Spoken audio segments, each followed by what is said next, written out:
Ada hadis dari Abdullah ibnu Abbas.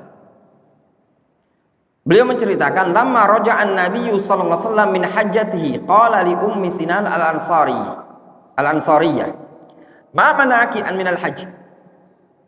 Qalat Abu Fulan ta'ni zawjaha kana lahu nadihani hajja ala ahadihima wal akhar yasqi ardan lana. Qala fa inna umratan fi Ramadan taqdi hajjatan aw hajjatan ma'i.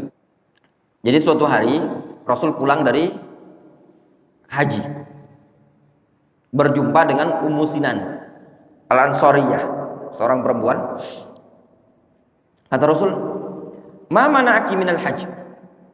Apa yang menghalangi engkau untuk tidak berhaji? Kata Rasul ke Ummu Sinan, bahasa kitanya, ngapo dak haji? Kata Ummu Sinan, Abu Fulan, suamiku, dia punya 2 onta.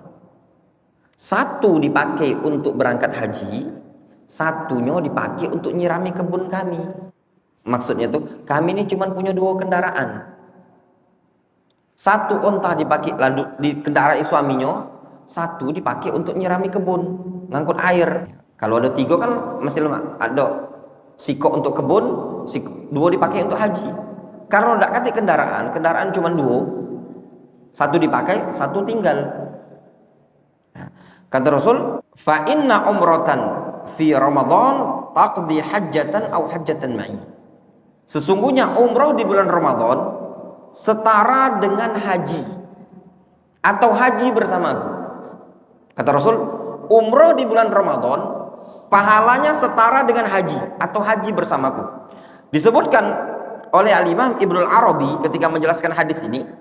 Kata Al-Imam Ibnu Arabi, hadis umrah ini sahih. Ini merupakan anugerah dan nikmat dari Allah. Karena kenapa? Karena umrah bisa mencapai derajat haji tatkala bergabung dengan bulan Ramadan. Jadi kata Rasul tadi, umrah di bulan Ramadan setara dengan haji. Kata Al-Imam Ibnu Jauzi, apa yang membuat dia besar pahalanya? Pahala suatu amalan akan semakin bertambah dengan sebab bertambahnya nilai waktu. Karena Ramadan itu kan waktu yang paling afdol dalam 1 tahun. Maka pahala akan bertambah kualitasnya tatkala dilakukan di waktu yang paling mulia. Kemudian bertambah pahala amalan itu kalau dilakukan dengan hudurul qalbi, dengan hati yang hadir, khusyuk. Dan yang ketiga, bi khulusil qasdi, tatkala semakin ikhlas. Jadi pahala suatu amalan akan besar tatkala apa? Waktunya istimewa, pada saat mengerjakan semakin ikhlas dan juga hatinya semakin fokus.